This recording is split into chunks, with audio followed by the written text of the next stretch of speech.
고맙습니다. 한동대학교 김성환입니다. 예, 안녕들 하시지요?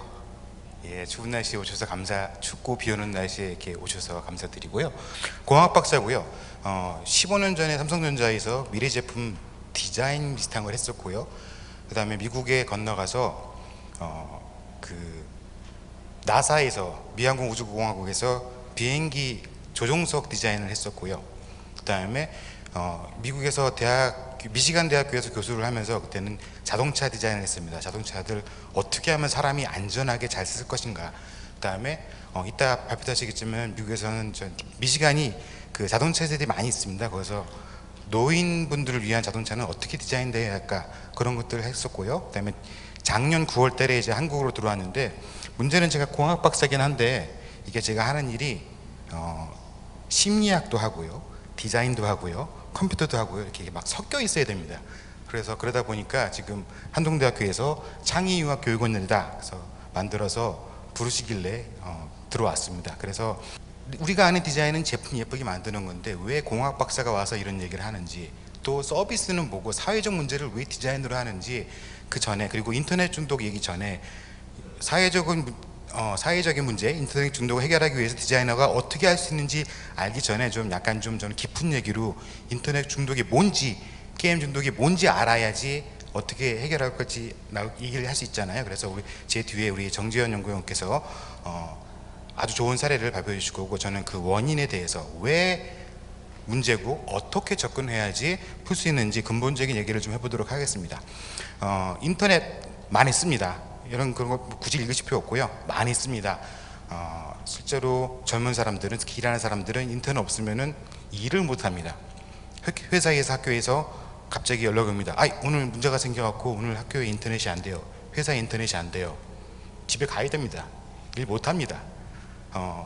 제 오늘 일상을 볼까요? 아침에 일어나서 눈 뜨자마자 여기 양산 와야 되니까, 저는 포항에 살고 있습니다. 켜서 날씨를 확인하고 아이고 비가 오네. 그 다음에 양산 가려면은 버스를 어떻게 타야 되는가, 버스 노선을 검색을 하고요. 그 다음에 페이스북을 열어서 친구들한테 나 오늘 어디 간다, 그리고 이 친구들은 요즘 뭐 하고 있나 뉴스 보고, 그 다음에 밥 먹고 아침에 잠깐 학교 가서 일 처리를 하는데 이메일 3개를 보냈고요. 다 인터넷으로 검색해서 보내고 이메일 확인을 하고, 그리고 오는 길에 버스 안에서도 계속 내가 어디쯤 왔는지 확인해야 되고, 그 다음에 버스가 몇 시에 도착하는지, 택시 타면 얼마나 나오는지, 돌아가는 차표는 몇 시에 있는지 검색해서 하고 가야 됩니다. 그리고 이 자료를 만들기 위해서, 발표 자료를 만들기 위해서 당연히 인터넷에서 퍼옵니다. 제가 어떻게 이걸 찾겠습니까? 인터넷에서 검색해 갖고 자료를 찾아서 만듭니다. 일을 못 합니다.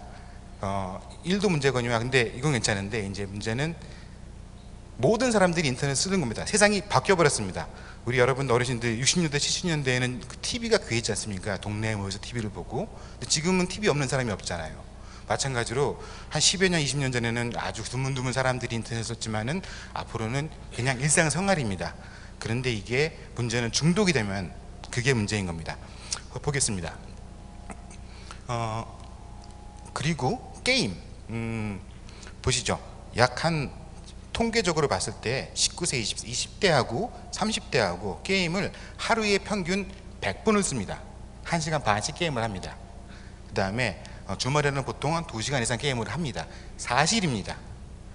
여러분들 자녀분 있으면 알 거예요. 중고등학생들한테 이걸 사줘요. 그러면 이게 손바닥에 붙어 있죠.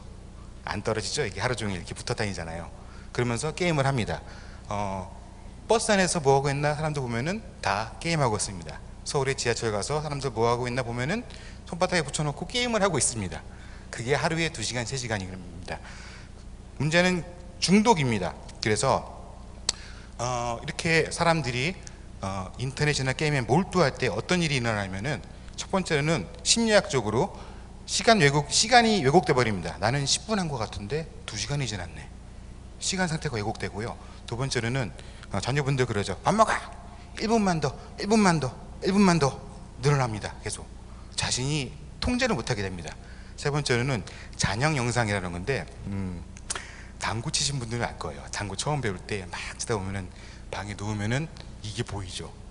마찬가지로 게임하다가 누우면은 게임이 생각납니다. 그런 인지적인 심리적인 그런 외로 어려움이 있고요. 근데 문제는 그 전에 좀 더 깊이 들어가서 중독이 뭔지 한번 볼게요. 중독하면 뭐가 떠오르시나요? 예, 마약이요. 그다음에 사실은 제가 어저께 그저께는 저희 학교가 있어갖고 사람이 어떻게 컴퓨터랑 잘 쓸 것인가 하는 그런 학교가 있는데 한 2,000명 모이는 학교였는데 강원레드에서 했습니다. 강원레드에서 했는데 저희는 학교라고 있었고 옆에는 그 약간 눈이 풀리신 분들이 담배를 피우고 계시죠. 이렇게 하다가 또 들어가죠. 또 게임하러. 중독입니다. 근데 중독이 뭔지 한번 볼게요. 깊이 들어갈게요. 좀 앞으로. 야. 크게 한국말로 중독하면 두 가지가 있는데 그냥 식중독, 먹고 잘못되는 거, 그 농약 중독, 중금속 중독, 이건 그냥 물리적인 중독인 거고요. 저희가 지금 말하려는 거는 이 의존증, 과몰입증, 심리적인 겁니다. 그래서 어떤 특정 행동이나 물질에 집착해서 정신적 혹은 생활에 장애가 생기고 그런 어떤 신경적인 일종입니다. 그리고요 더 쉽게 말하면 일시적 쾌락을 추구하는 거를 계속 하고 싶어하는 겁니다. 그래서 스스로 빠져나올 수 없는 건데 예전에 1953년도에 미국에서 심리학자들이 실험을 했는데 사실은 뇌에다가 이렇게 전기를 꽂아요. 그래서 그 고통을 어떻게 느끼는지 알고 싶었는데 이거를 잘못 꽂아가지고 쥐 뇌에다가 아무튼 꽂아갖고 아프면은 눌러라, 쥐한테 누르게 누르면은 삐릭 아픈 거 그런 걸 실험하려고 했는데 잘못 꽂아가지고 이게 삐릭 누르면은 쥐가 띠 누르면은 찢하고 좋은 거예요. 마약 먹은 것처럼 삐릭 좋은 거예요. 그래서 이 쥐가 어떤 반응을 보였냐면은 얘가 1시간에 7,000번을 눌러요. 계속 눌러요. 그리고 밥도 안 먹고 계속 누르는 거예요. 그래서 과학자들이 야 죽어서 꺼내놨어요. 그거를 스스로 통제를 못해서 밥도 안 먹고 계속 누르는 거예요. 좋으니까. 그게 중독이 되는 거죠. 그렇다면은 다음 볼게요. 어떤 중독이 있는지 물질 중독, 우리 탄수화물 중독, 폭식증, 그 다음에 마약 중독. 담배는 합법적인 마약이죠. 담배 끊기 힘들잖아요. 담배, 알코올, 그 다음에 마약들, 카페인 중독, 그 다음에 행위 중독이 있는데 도박 중독 하시는 분들, 제가 어저께 그저께 보고 오신 분들, 쇼핑 중독 심각합니다. 저희 와이프 걱정돼요. 쇼핑 중독, 음악 중독, 일 중독도 중독이에요. 그 다음에 공부 중독, 이것 좀 해봤으면 좋겠는데 저는 해본 적이 없어서 뭐 세수 중독, TV 중독, 종교 중독, 운동 중독도 심각해요. 컴퓨터 중독이 이제 지금 저희가 말할 거 인터넷 중독, 스마트폰 중독, 게임 중독. 그 다음에 두 개가 들어갔네. 왜 중독에 취했는지 이건 뭐 나중에 천천히 얘기하고요. 문제는 어떤 사람도 보면 중독에 쉽게 중독되는 사람들이 있어요. 보니까 사회학자들이 보니까 새로운 자극을 추구하고 가는 걸 좋아하는 사람들, 그다음에 충동적인 사람들, 내가 카드 찍고 괜찮아 하는 사람들, 그다음에 신경증 경향성, 굉장히 스트레스 많이 받는 사람들이 중독을 잘 걸린다더라. 그러면은 인터넷 중독이 뭐냐? 지금 왜 우리가 서비스를 풀어야 하는 건데 인터넷 중독이 뭐냐? 문제는 사회적으로 국내적으로 정의가 안 돼 있어요. 뭐가 중독인지 정의를 못 내렸어요. 우리는 인터넷 중독하지만은 그런 병이 없어요. 학계에서 그냥 우리끼리 말하는 거예요. 근데 보편적으로 어떤 게 인터넷 중독이냐 했을 때 강박적으로 사용하고 내성이 생기고 금단이 있고 부정적인 결과를 할 때 중독이고 그게 인터넷에도 적용이 된다 하는 거고요. 이런 거예요. 내성 하면 할수록 다 하고 싶어져요. 우리 처음에 술 배울 때 한 잔 먹을 때 취했는데 나중에는 2잔 먹고 괜찮고 나중에는 3병 4병 먹어도 내성이 생기잖아요. 그런 마찬가지로 인터넷이나 게임도 한 번 할 때는 뭐 그래. 근데 나중에는 2번, 3번, 3시간, 4시간, 5시간 해야 좀 좀 게임 좀 한 것 같네. 그렇게 내성이 생기는 경우가 있고요. 금단, 우리 담배 피시는 분들 담배 끊으면은 어지럽고 막 불안하고 막 그러잖아요. 마찬가지로 게임하는 친구들 게임 못하게 하면 되게 불안해요. 손 떨리고 막. 마침 또 일상생활 장애, 수업도 하기 싫고 밤새 게임 쓰니까 잠도 자고 성적도 떨어지고 일도 안 되고 그런 것들, 그다음에 가상적 대인관계 지향. 그러니까 인터넷 게임이 요즘에는 우리가 말하는 여러분들 아시는 게임이 아니에요. 예전에는 게임하면 오락해서 뿅뿅뿅뿅 해서 쏴 죽이고 그런 거였는데 요즘 그게 아니라 아주 복잡해요. 전략을 머리를 막 바둑하고 거의 비슷해졌어요. 전략을 잘 짜갖고 친구들 인터넷에서 친구들 온라인으로 만나갖고 야 저쪽 편이랑 우리 편이랑 한번 싸우는데 너는 칼이 있고 나는 총이 있고 나는 뭐가 있으니까 어떻게 하면 이길 거야. 이쪽으로 배치해. 전투가 전략 같은 게임이에요. 그런 것도 많아요. 그런데 그러면서 이제 거기 있는 친구들끼리 친해지는 거예요. 인터넷으로 누군지도 몰라요. 심지어는 결혼도 해요. 인터넷에서. 그런 가상관계에 대해서 지향을 하고요. 그 원인이 뭔지 볼게요. 우리가 지금 이제 뒤에 발표하실 분들이 이거를 풀려는 거예요. 왜 인터넷이 중독이 되는가? 첫 번째로는 환경적으로 가정적인 요인, 인터넷 중독되는 학생들 다 가정에 문제가 있어요. 거의 대부분 다. 그다음에 학교 환경, 사회적인 환경, 그다음에 어떤 건전하게 게임 말고 할 게 없는 거예요. 요즘 학생들 그렇잖아요. 근데 솔직히 말해서 인터넷 중독이 됐어요. 자기 자녀가 인터넷에 빠져가지고 게임 빠져가지고 정신을 못 차려요. 강제로 스마트폰 뺏어요. 컴퓨터 뺏어요. 그럼 뭐 할 것 같아요? 공부할까요? TV 봐요. 게임방 가고 공부 안 해요. 그게 문제예요. 할 게 없어요. 할 게. 학생들이 어디 가서 뭐 건전하게 어디 가서 건전하게 우리 책이나 읽고 오련 하겠어요? 그거 안 해요. 그 다음에 심리적인 요인들, 외로운 것들, 그 다음에 매체적 특성. 사실 인터넷 게임 재밌어요. 무지무지 재밌어요. 하다 보면은. 그 다음에 또 하나는 개인적으로 이게 아까 말씀드렸다시피 그런 사람들이 있어요. 그 중독에 취약한 사람들이 있어요. 특이하게 그런 사람들도 있고요. 보시면은 크게 이런 단계가 있어요. 처음에는 그냥 좋아 재밌네 몰입해 재밌다 하다가 조금씩 자기 일상생활에 부적응이 돼요. 아까 말했듯이 잠도 못 자고 밥도 잘 안 먹고 사람도 잘 안 만나게 되고 그렇게 되다가 나중에는 금단도 생기고 내성도 생기고 끊으면은 덜덜덜거리고 눈 풀려 있고 불안해하고 실제로 일어납니다. 이따 말씀드리겠지만 우리나라 중학생들 남학생들 10% 정도가 심한 중독이에요. 그 끊으면은 덜덜덜 불안해해요. 그리고 울고불고 싸우고 부모한테 덤비고 그런 일이 일어나는데 인터넷 중독 유형은 여러 가지 있어요. 정보 검색 중독, 저는 여기 걸렸어요. 계속 뭔가 찾아봐야 돼 인터넷에서. 그 다음에는 온라인 게임 중독, 우리 학생들 가장 걱정되는 거, 채팅 중독, 음란물 중독, 도박 중독. 이거 어르신분들도 많이 하시는 분도 많아요. 바카라, 온라인 바카라 들어가셔가지고 재산 날리시는 분들 가끔 봤어요. 예. 그 다음에 쇼핑 중독 그런 것들도 있고요. 쇼핑 중독은 저희 와이프가 그러길래 좀 걱정이 되긴 했어요. 제 월급의 반을 인터넷 쇼핑몰에서 날리는 그런 아픔이 있었고요. 크게 게임 중독을 갖다가 좀 덜 심한 놈, 중간 놈, 진짜 심한 놈 이렇게 나누는데 덜 심한 놈은 하루에 한 2시간 이내로 해요. 2, 3시간 이내로 하고 크게 지장이 없어요. 근데 조금 심한 놈은 중은 이제 한 하루에 3시간 이상 정도 하고요. 그 다음에 병리학적 아주 심한 애들은 아까 말씀드렸듯이 10% 정도가 게임에 아주 심하게 그 중독이 돼 있어요. 그래서 중학생이 가장 높고요. 그 다음에 부모가 이거 나중에 얘기했지만은 근데 이상하게 부모가 너 게임해 괜찮아 하면은 애가 그런 게임 중독이 안 돼요. 근데 부모가 하지마 그럼 애가 더 심하게 중독이 돼요. 이상하게. 그리고 또 하나 박힌 게 있는데 게임 많이 하면 성적이 올라갈까요 떨어질까요?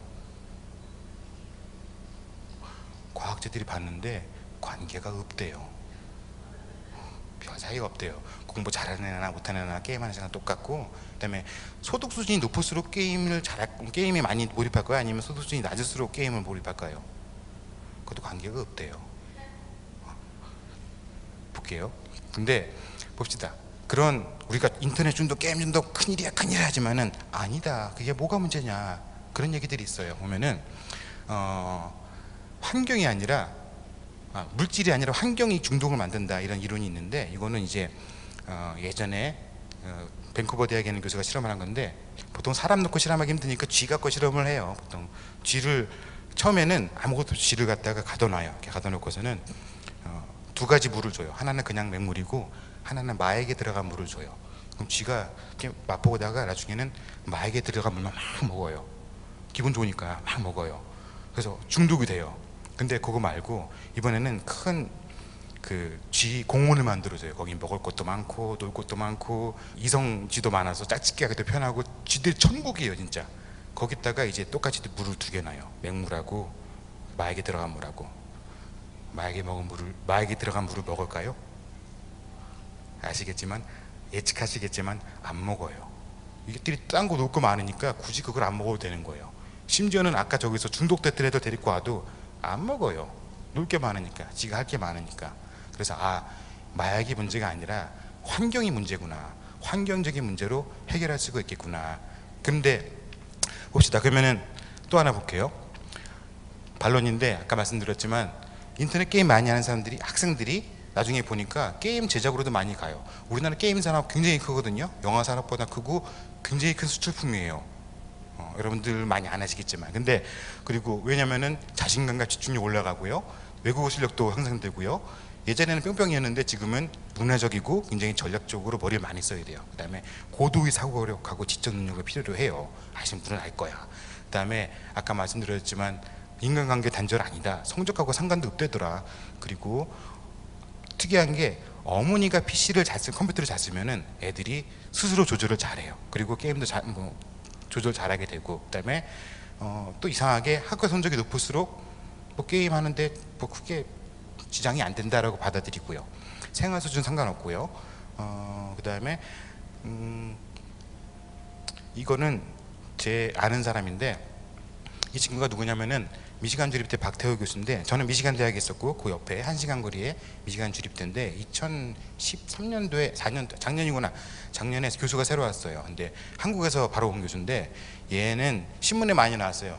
얘라 그러면 안 되지, 그 교수님인데 그 조선비 이렇게 검색해 보시면 나올 거예요. 여러분들 인터넷으로 검색 한번 해보시면은 박태호 박사라고 하면은 이 친구가 게임 중독자였어요. 심한 게임 중독자였어요. 반에서 40명 중에 한 뭐 20몇 등 이렇게 하던, 공부도 못하던 애였어요. 근데 게임을 너무 많이 했는데 어떻게 재수해가지고 카이스트를 들어갔어요. 카이스트 아시죠? 대전에 우리나라 그 공부 제일 잘하는 애들 가는 학교 있어요. 카이스트 어떻게 갔는데 거기서도 게임을 빠져가지고 성적도 안 나오고 그러다가 카이스트 교수님 하나가 너는 게임으로 공부를 해보거라. 그래가지고 이 친구가 게임을 파요. 막 파가지고 결국은 카이스트에서 컴퓨터공학과에서 박사가 됐어요. 게임으로.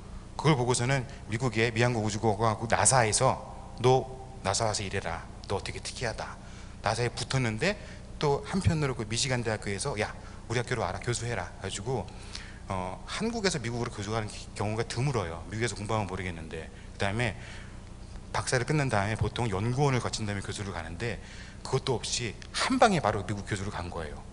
그래서 지금 미국에서도 가끔 여기 오기 전에 만났는데 게임 쪽으로 지금 연구를 계속 하고 있어요. 게임 하다가 게임 페인이 교수가 됐어요. 뭐 긍정적인 영향이잖아요. 그런 식으로 게임하는 친구들 잘 구슬리면은 훌륭한 프로그래머나 훌륭한 전략가가 될 수도 있어요. 그러면은 아무튼 문제인데 세계 각국들은 어떻게 접근하는지 봅시다. 미국, 영국, 일본, 중국, 한국 분석을 해봤는데 미국 봅시다. 다 안 읽고 키워드만 볼게요. 미국 정보와 서비스 제공, 영국 국립중독센터 설치, 일본 팜플렛 발행. 참 건전하죠. 중국 봅시다. 어떻게 하는지. 중국 금지, 제한, 방지 시스템, 단속. 차이가 느껴지세요? 한국 법률에는 올라갔어요. 발의가 됐는데 셧다운제. 이거는 뭐냐면 11시, 10시 되면은 애들은 컴퓨터 못 쓰게 하는 거예요. 딱 꺼져버리는 거예요. 그 다음에 매출액 기준 기금 징수. 이거는 게임 회사들한테 니네 돈 벌면 세금 내, 이게 이거고요. 그다음에 중독 유발 지수. 이렇게 시험 봐갖고 너는 게임 1점부터 10점 중에 9점 하지마, 넌 지금부터 치료야. 그런 강제적인 것들이에요. 이것들이 효과가 있을까요? 별로 없어요. 다른 방법으로 우회해서 그걸 치료를 해야 돼요. 그게 요거예요. 서비스 디자인. 뭔가 방법이 있겠구나. 그래서 어떻게 치료할지 보죠. 아까 말했지만 중사용자, 그렇게 심한 애는 아니에요. 근데 게임 많이 써요. 하루에 두세 시간 정도. 걔네들은 긍정적으로 꼬셔야 돼요. 게임 전문 인력으로 육성을 한다든가, 프로그래밍을 가르친다든가, 게임 가족과 함께하는 게임 캠프 체험 프로그램 개발해주고, 우수 콘텐츠 개발할 환경을 조성해주고. 지금 그래서 여러분들이 여기 와 있고 제가 여기 있는 거예요. 그 다음에 게임 이해의 장을 마련해서 부모님들이 같이 상담하고 게임하고 그런 것들. 그 다음에 어떤 상담해주고 진로 상담 관련 기간을 확대하고, 이런 것들이 사회적 디자인으로 해결이 가능한 거예요. 좀 이따가 사례를 보실 거예요. 어떻게 하는지. 근데 자, 퀴즈 나갑니다. 슬라이드 보여주세요. 여기서 키워드가 뭘까요? 키워드. 가장 중요한 핵심 키워드. 키워드. 그러니까 가장 제일 중요한 말. 함께라는 말입니다. 함께. 부모가 함께, 친구들이 함께. 아무리 좋은 디자인을 만들어도 아무리 좋은 규제를 만들어도 부모가 관심을 갖고 함께 하지 않는 한, 함께란 말은 하지마 이게 아니에요. 같이 뭐 하니? 같이 할까? 혹은 다른 걸 한다, 운동을 하도 부모가 같이 할까? 그게 중요한 거예요. 함께 할 수 있는. 볼게요. 그 다음에 아주 심한 애들을 어떻게 치유하느냐. 심리 상담도 하지만은 이런 것들 치료법이 있어요. 파악하고 일지도 작성하고 시간관리법을 활용하고 삐리리삐리리 있고요. 약물 치료, 아주 심한 애들은, 게임 많이 하는 애들은 뇌가 돌아가요. 약간 좀 뇌가 틀어져 버려요. 그래서 과학자들이 요즘 그래서 그거를 그 MRI에다 넣었다 뺐다 하면서 얘가 뇌가 어떻게 변하나 그런 것도 보는데, 그런 애들은 이제 약물 치료를 해야죠. 그 도박 심하게 하시는 분들도 약물 치료해요. 왜냐면 뇌에서 그 어려운 얘기인데 도파민이라는 물질이 삑 나오면서 이게 중독을 일으키는데, 그거를 억제하기 위한 약물 치료를 해요. 근데 중독하시는 분들이나 알코올 중독이나 마약 중독하시는 분들은 그 약을 쓰는데, 거기 게임 중독된 친구들도 그걸 쓰고요. 또 말한다, 부모의 역할. 부모가 알아야 됩니다. 게임 무조건 하지 마 이게 아니라, 무슨 게임 하니, 무슨 게임 하니, 오 재밌겠구나 알고 대화해야 되고요. 초점을 바꿔야 됩니다. 긍정적으로 통일된 입장을 유지해라. 어떤 날은 그래 해 하다가 다음날 기분 나쁘니까 하지 마! 안 됩니다. 그 다음에 애정을 확인하라. 자녀와의 관계. 이건 자료 보시고 한번 보세요. 가정에서 아이들 인터넷 중독 막으려면 어떻게 해야 되는가. 다 중요한 얘기인데, 다 좋은 얘기인데, 가장 중요한 얘기는 역시 함께입니다. 그런데 제가 정작 드리고 싶은 말씀은 이런 것도 있지만은, 자, 함께 하려면은 그래도 모름지기 부모가 모범은 보여야 될 거 아니에요. 그죠? 야 게임하지 마 하면서 아버지는 담배 피죠. 술 중독해서 맨날 술 드시고 들어오죠. 안 됩니다. 그죠? 그렇잖아요. 애는 게임 못하게 하면서 아빠는 술 먹고 있잖냐. 그리고 야 게임하지 마, 그리고 엄마 하루 종일 TV에 앉아서 홈토핑을 보고 있어요. 안 됩니다. 같이 해야 됩니다. 같이. 그러니까 이거는 어떤, 아까 제목이 해결할 수 없는 문제점이잖아요. 이 상태로는 해결이 안 돼요. 이렇게 얘기해서는 우리 말로만 부모 같이 해야지 같이 해야지 이건 해결이 안 되고요. 진짜 적극적으로 아예 패러다임을 바꿔야 됩니다. 그래서 뭐 근본적으로 사회를 바꾸긴 해야 되지만은 좀 더 도움이 되면, 디자인으로 도움이 될 수 있으면은 어떨까 싶어서 이 자리가 마련이 된 거고요. 디자이너들, 제가 디자인 수업을, 저도 디자인 수업을 하면은 크게 세 가지 레벨이 나와요. 첫 번째는 시키면은 사람들이 디자인하면은 외형만 이쁘장하게 바꿔요. 아닙니다. 그건 여러분들이 아는, 보통 사람들이 아는 그냥 디자인이고요. 거기서 조금 더 올라간 디자인은 사람이 어떤 목적을 가지고 해야 할 일들을 조금 바꿔요. 예를 들어서 예전에는 그렇게 바꾸고요. 그다음에 좀 더 진짜 디자인의 궁극적인 목적은, 정말 궁극적인 목적은 우리 삶의 양식을 바꾸길 원해요. 그게 디자인의 궁극적인 목적이에요. 왜? 아까 처음에 말씀하셨지만은 이거 나오면서 삶이 바뀌었죠. 이거 있기 전하고 없기 전하고 사는 게 틀려졌어요. 우리가 사는 게. 디자이너들의 궁극적인 목적은 그거예요. 어떻게 하면 사람들의 사는 방식을 긍정적이고 밝게 변화시킬 것인가. 거기에 초점이 맞춰주고, 그거를 그 중에 한 축을 저희들은 서비스 디자인이라고 얘기를 해요. 그래서 제 이후에 이제 다른 세 분께서 좀 더 긍정적으로, 정말 새로운 시각, 여러분들이 보시기에 새로운 시각의 디자인으로 우리 사회를 바꿀 그런 사례를 발표를 해주실 거예요. 이상으로 제가 준비한 걸 마치겠고요. 또 혹시 질문 있으시면 질문을 지금 받나요? 아니면 따로 있죠. 그럼 따로 질문하는 시간에, 토론하는 시간에 또 말씀 나누는 기회를 갖도록 하겠습니다. 부족한 말 들어주셔서 감사합니다.